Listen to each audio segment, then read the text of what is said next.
அனைத்து தமிழ் உறவுகளுக்கும் அன்பு வணக்கங்கள். இது உங்கள் நெற்றிக்கண். நான் உங்கள் மகிழன். சீமான் தடம் மாறிவிட்டார்.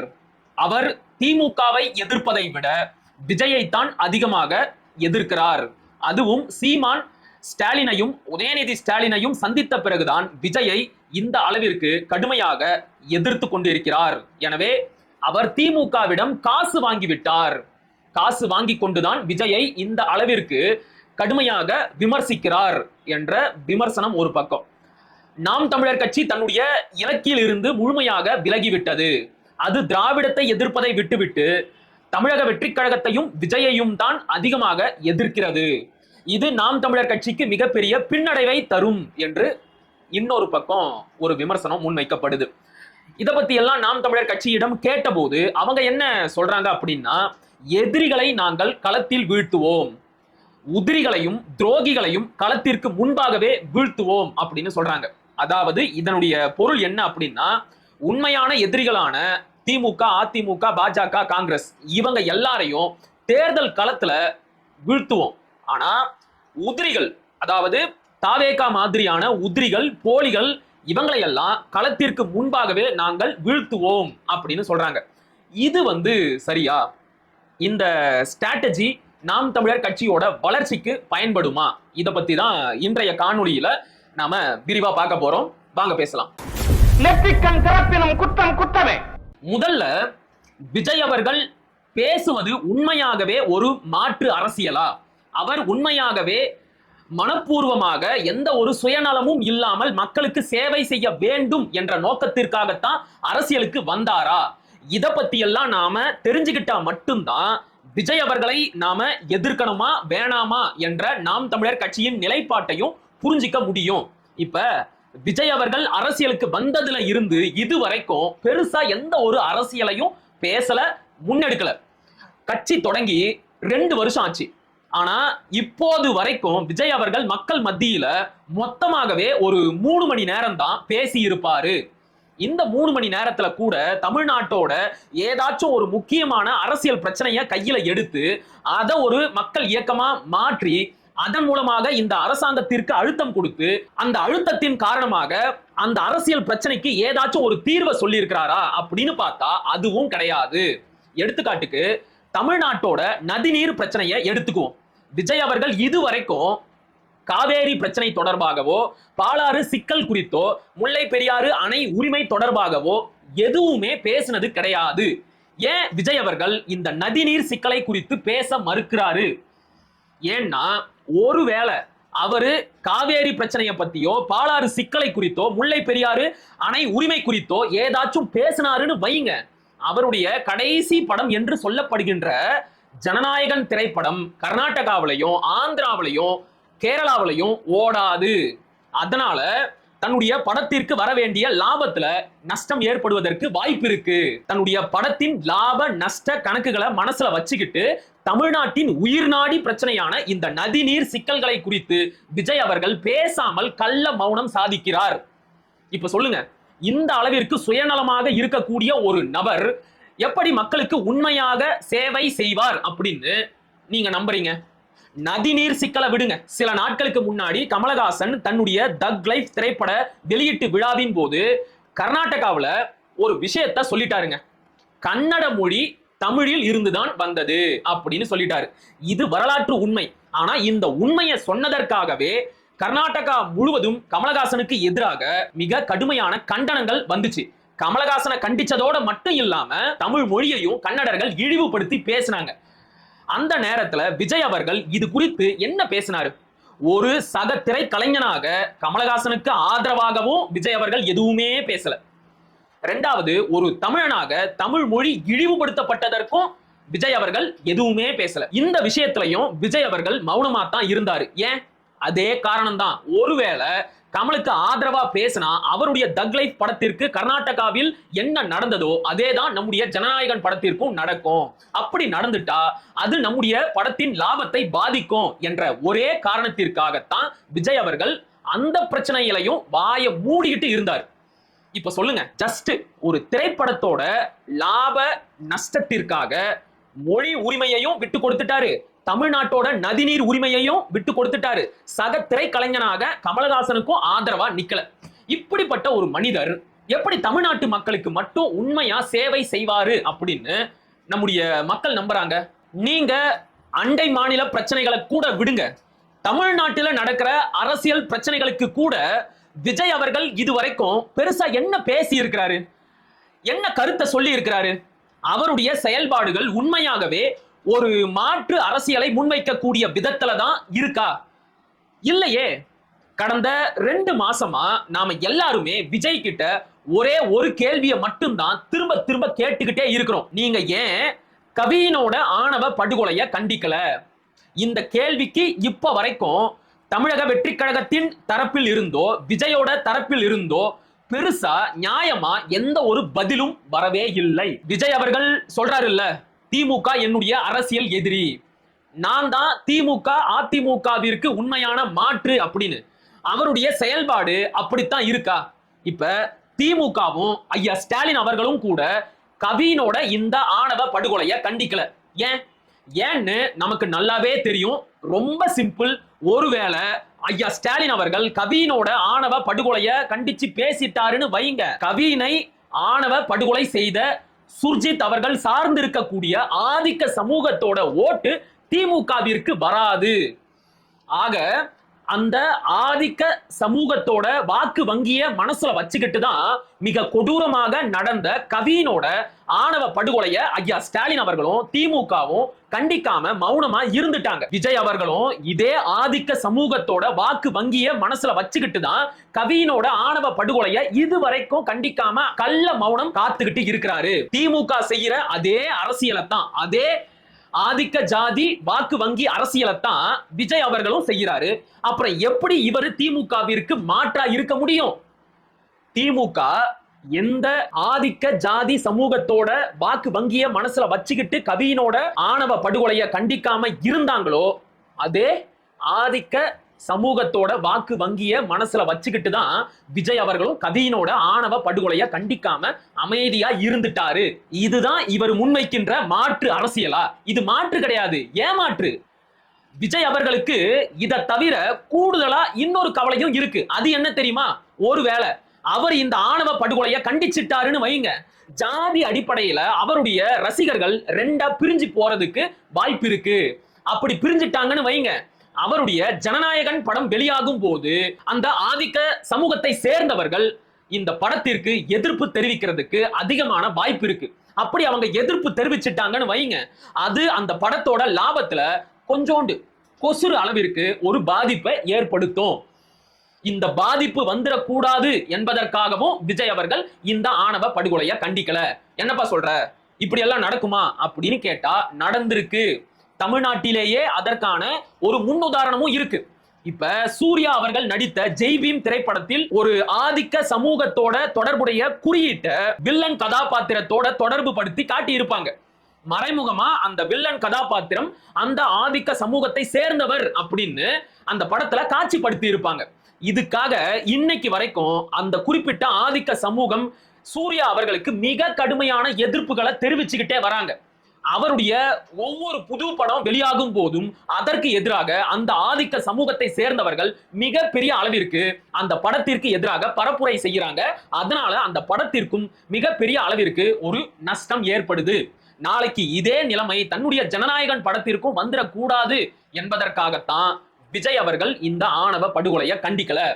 கேவலம் ஒரு படத்தோட லாப நஷ்ட கணக்குக்காக மிக கொடூரமாக நடந்த ஆணவ படுகொலையை கூட விஜய் அவர்கள் கண்டிக்காம இருக்கிறாரு அப்படின்னா இவர் எப்படிங்க ஒரு மாற்றை முன்வைக்கக்கூடிய அரசியல்வாதியா இருப்பாரு? என்ன பொறுத்த வரைக்கும் விஜய் அவர்கள் கவினோட ஆணவ படுகொலையை கண்டிக்காம இருக்கிறது கூட பெரிய விஷயமே கிடையாது. ஆனா அந்த ஆணவ படுகொலைக்கு எதிராக நாங்க ஒரு மிகப்பெரிய அரசியல் முன்னெடுப்பை செஞ்சிருக்கிறோம் அப்படின்னு தாவேகாவினர் ஒரு விஷயத்தை சொல்றாங்க தெரியுமா? அதை கேட்கும் போதுதான் என்னால சுத்தமா ஜீரணிச்சுக்கவே முடியலைங்க. என்ன சொல்றாங்க அப்படின்னா, ஆணவ படுகொலைக்கு எதிராக தனி சிறப்பு சட்டம் இயற்ற வேண்டும் என்று மத்திய மாநில அரசுகளுக்கு உத்தரவிட கோரி உச்ச நீதிமன்றத்துல நாங்க வழக்கு போட்டு இருக்கிறோம். உச்ச நீதிமன்றம் மட்டும் உத்தரவு போட்டுடுச்சுன்னு வைங்க, அதுக்கப்புறம் மத்திய மாநில அரசுகள் இந்த தனி சிறப்பு சட்டத்தை இயற்றியே ஆகணும். அதுக்கப்புறம் பாருங்க, தமிழ்நாட்டுல ஆணவ படுகொலையே நடக்காது அப்படிங்கிற ரேஞ்சுக்கு பேசிக்கிட்டே இருக்கிறாங்க. சொன்னா மட்டும் கோபம் வருது.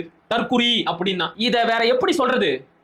உச்ச நீதிமன்றமாகட்டும் இல்ல இந்தியாவில் இருக்கின்ற வேற எந்த ஒரு நீதிமன்றமாகட்டும், அவங்க யாருமே மத்திய மாநில அரசுகளுக்கு ஒரு புதிய சட்டத்தை ஏற்ற சொல்லி உத்தரவு போடவே முடியாது.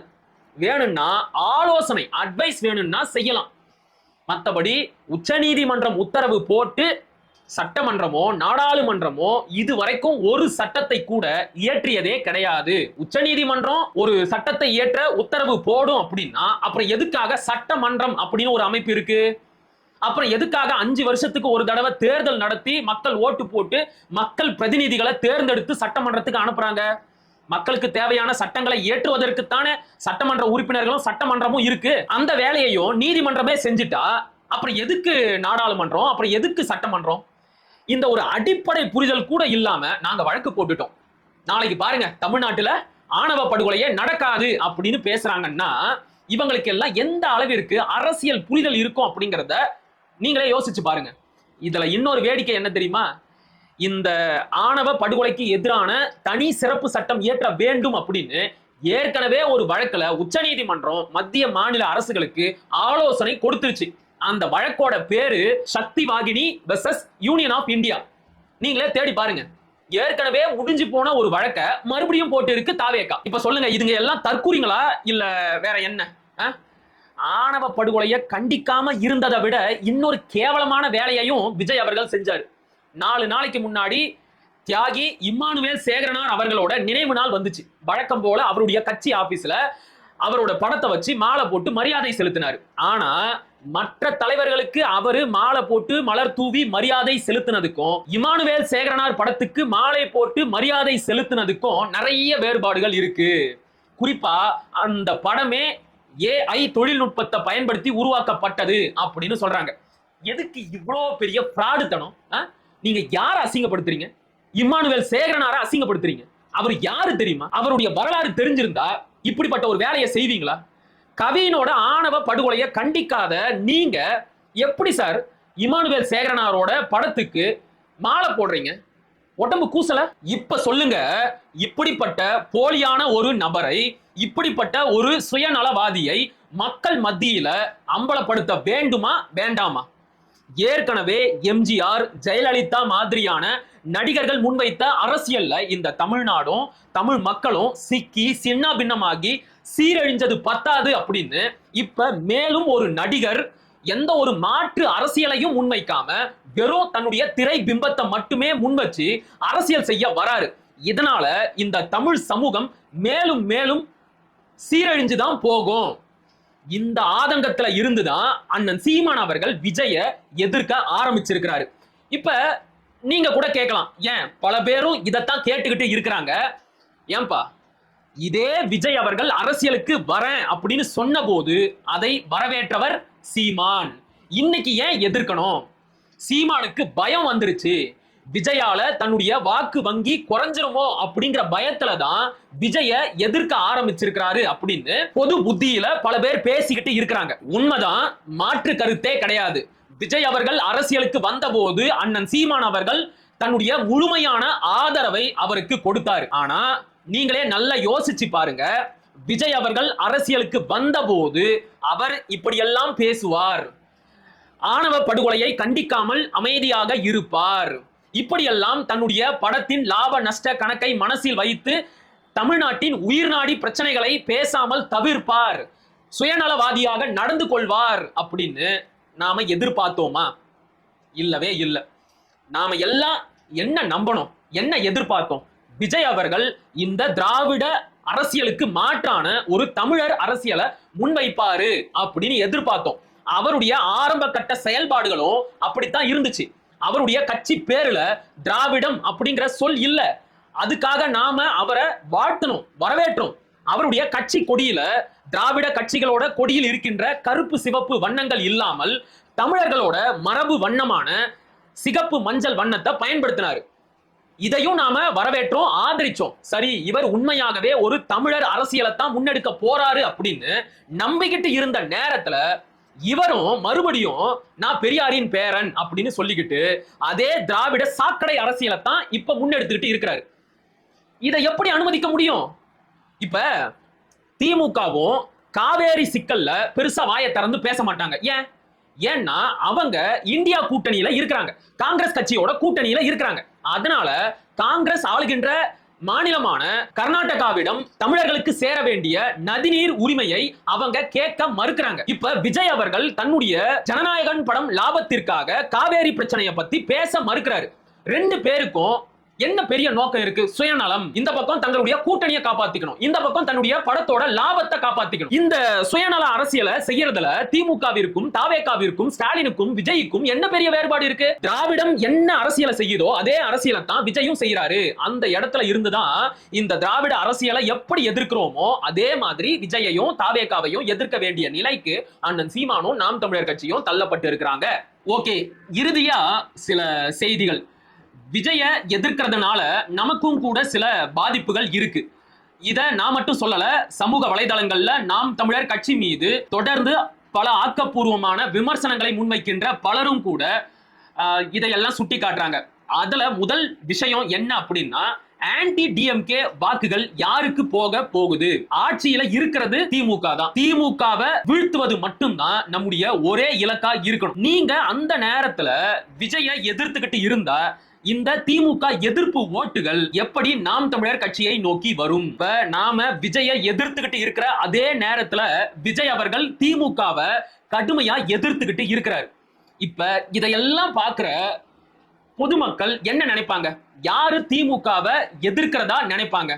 ஏன்பா விஜய் தான்ப்பா திமுகவை எதிர்த்துக்கிட்டே இருக்கிறாரு, சீமானுக்கு என்ன ஆச்சுன்னு தெரியல, அவரு விஜயை எதிர்க்க ஆரம்பிச்சிட்டாரு அப்படின்னு சொல்லி இந்த ஆன்டி டிஎம்கே ஓட்ஸ், திமுக எதிர்ப்பு ஓட்டுகள் பெரும் அளவிற்கு விஜய் பக்கம் போறதுக்கு வாய்ப்பு இருக்கு அப்படின்னு சொல்றாங்க. ரெண்டாவது, அவங்க செட் பண்ற நரேட்டிவுக்கு ஏத்த மாதிரி நாம நடந்துக்கிற மாதிரி இருக்கு. இப்ப தாவேகாவினர் என்ன சொல்றாங்க? தொடக்கத்திலேயே சொன்ன சீமான் அவர்கள் எப்ப ஸ்டாலினையும் உதயநிதி ஸ்டாலினையும் போய் பார்த்துட்டு வந்தாரோ அதுக்கப்புறம் தான் விஜய கடுமையா எதிர்க்க ஆரம்பிச்சிருக்கிறாரு. திமுக கிட்ட காசு வாங்கிட்டு தான் அவரு இப்படி எல்லாம் பேசுறாரு அப்படின்னு அவங்க ஒரு நரேட்டிவ் செட் பண்ணிக்கிட்டு இருக்கிறாங்க. அத உண்மை அப்படின்னு ஆக்குற மாதிரி தான் நாமளும் தொடர்ந்து விஜய எதிர்த்துக்கிட்டே இருக்கிறோம் அப்படின்னு சொல்றாங்க. இன்னொரு விஷயத்த நல்லா யோசிச்சு பாருங்க. நாம என்னதான் இந்த தாவேகா தொண்டர்களுக்கு விலக்கி சொன்னாலும் அதையெல்லாம் புரிஞ்சுக்கிற மனநிலையில அவங்க இல்ல. இவ்வளோ நேரம் நான் பட்டியல் போட்டு சொன்னேன் தெரியுமா? விஜய் அவர்களோட சுயநல அரசியல்னா என்ன, அவர் எந்த அளவிற்கு அரசியல்ல லாப நஷ்ட கணக்குகளை மனசுல வச்சுக்கிட்டு செயல்படுறாரு, அவர் முன்வைக்கிறது மாற்று அரசியலே கிடையாது அப்படின்னு இவ்வளவு நேரம் பேசணும் தெரியுமா? இது எதையுமே புரிஞ்சிக்கிற மனநிலையில விஜயோட ரசிகர்கள் இல்லவே இல்ல. அப்படிப்பட்ட நேரத்துல நீங்க அவங்களை என்ன சொல்லி திருத்த முடியும்? லட்சம் பேரை காவு கொடுத்த பிறகும் கூட சூடு சொரணை வராத ஒரு இனம் இந்த தமிழ் இனம். இப்படிப்பட்ட ஒரு இனத்துல நம்ம அண்ணன் சீமான் காட்டு கத்தா கத்தி மட்டுமே எல்லாத்தையும் புரிய வச்சிட முடியுமா? அவங்களா பட்டு திருந்துற வரைக்கும் அவங்க மாற போறதே கிடையாது. இன்னொரு விஷயம், நாம ஒவ்வொரு கூட்டத்திலையும் விஜய பத்தி பேசுறது மட்டும்தான் மக்கள் கிட்ட போய் சேருதே தவிர எந்த நோக்கத்திற்காக அந்த கூட்டத்தை நடத்துறோமோ அந்த உன்னத நோக்கம் மக்கள் மத்தியில போய் சேர்றதே கிடையாது. இந்த ஊடகங்களும் அதை கொண்டு போய் சேர்க்கிறதும் கிடையாது. ஒண்ணு வேணாம், மரங்களின் மாநாடு நடத்தணும், மரங்களை பத்தி எவ்வளவு விஷயம் பேசணும், அதை பத்தி ஏதாச்சும் ஒரு துண்டு செய்தியை இந்த ஊடகங்கள் மக்கள் மத்தியில கொண்டு போய் சேர்த்துச்சா? இல்ல. ஆனா அதே மாநாட்டுல பெயர் குறிப்பிடாமல் அண்ணன் சீமான் அவர்கள் விஜய பத்தி பேசின 20 நொடிகள் காணொலியை மட்டும் வெட்டி எடுத்து மக்கள் மத்தியில பெருசா கொண்டு போய் சேர்த்தாங்க. நேற்றைக்கு முன்தினம் மிக முக்கியமான ஒரு கூட்டம் நடந்துச்சு. நிலத்தை இழந்தால் பலத்தை இழப்போம். தொடர்ந்து நம்முடைய தமிழ்நாட்டிற்குள்ள வட மாநிலத்தை சேர்ந்தவர்கள் அதிகமான எண்ணிக்கையில குடியேறிக்கிட்டே இருக்கிறாங்க. இந்த நிலை இப்படியே தொடர்ந்தால் எதிர்காலத்துல அது இந்த தமிழ் இனத்திற்கும் தமிழ்நாட்டிற்கும் தமிழ்நாட்டின் அரசியலுக்கும் மிகப்பெரிய ஆபத்தாக வந்து முடியும் என்கின்ற ஒரு கருத்தை முன்வைத்து அந்த கூட்டம் நடந்துச்சு. அதை பத்தி இந்த ஊடகங்கள் மக்கள் மத்தியில கொண்டு போய் சேர்த்துச்சா? இல்ல. அந்த கூட்டத்திலையும் போற போக்குல சும்மா கூட்டத்தை எங்கேஜ் பண்ணணும் அப்படிங்கிறதுக்காக அண்ணன் சீமான் அவர்கள் நகைச்சுவையா விஜய பத்தி சொன்னதை பூதாகரப்படுத்தி மக்கள் மத்தியில கொண்டு போய் சேர்க்கிறாங்க.